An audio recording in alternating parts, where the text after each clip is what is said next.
crayonneur uniquement de dessin, crayonneur de tout ce qui passe. Oui, j'ai appris d'ailleurs j'ai googlé, hein, comme tout le monde, à la mentale, et j'ai eu la surprise d'apprendre par le biais d'un journaliste, un mot que je ne connaissais pas. Vous êtes donc un créateur protéiforme. J'ai trouvé que ça avait une gueule terrible. C'est magnifique. Hein. Oh, super, j'étais très impressionnée et je me suis dit, mais qu'est-ce que moi c'est aussi, hein, la première fois que j'ai lu ça, ouais.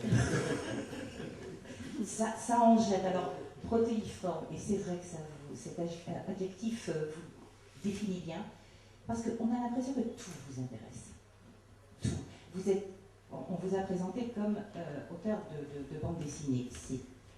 C'est un peu court, jeune homme, hein, Benoît et Paul. C'est un peu court, jeune homme.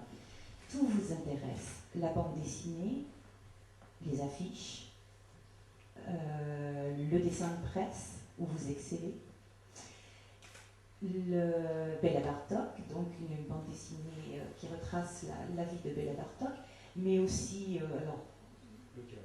le Cahors, le vin de Cahors, une affiche pour le vin de Cahors. Il y a eu, sans oublier bien sûr, un engagement. C'est pas une affiche, hein, mais c'est pas une affiche. Ah bon. Non, c'est mieux que ça. Je vais dire après. Alors, non, allez-y. Non, ce sont des étiquettes.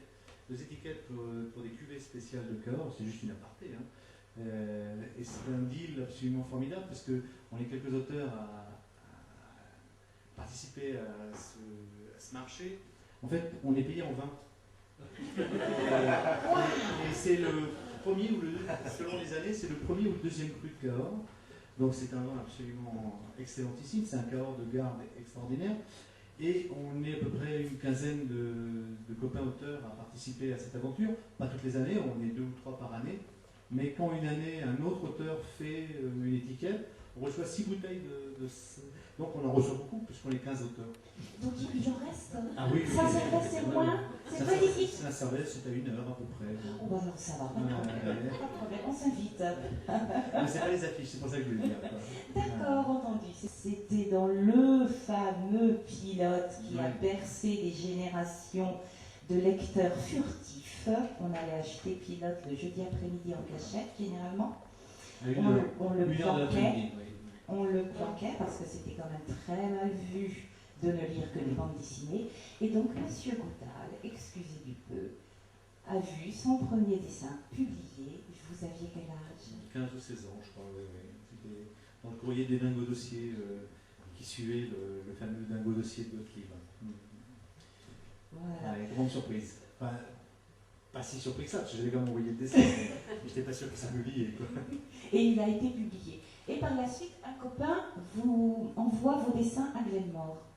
Et ça, ça a été une période charnière. Sans en parler, surtout. C'est-à-dire qu'on travaillait dans le même bureau d'études et je passais plus de temps à faire des dessins sur les marges des plans d'automatisme que je dessinais professionnellement, en tout cas pour lesquels j'étais payé. Et il a constitué un dossier au fil des semaines. C'était en 71-72. Et puis un lundi matin, je le vois revenir. Il me dit, au fait, je t'ai pas dit, mais j'ai pris les dessins. Et à l'époque, il y avait un journal pamphlétaire en Bretagne qui s'appelait La Nation Bretonne, avec Xavier Graal, Glenmore.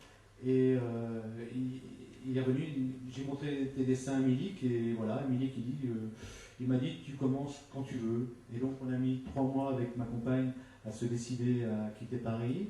Et quand on est arrivé en Bretagne, la Nation bretonne avait déposé son bilan.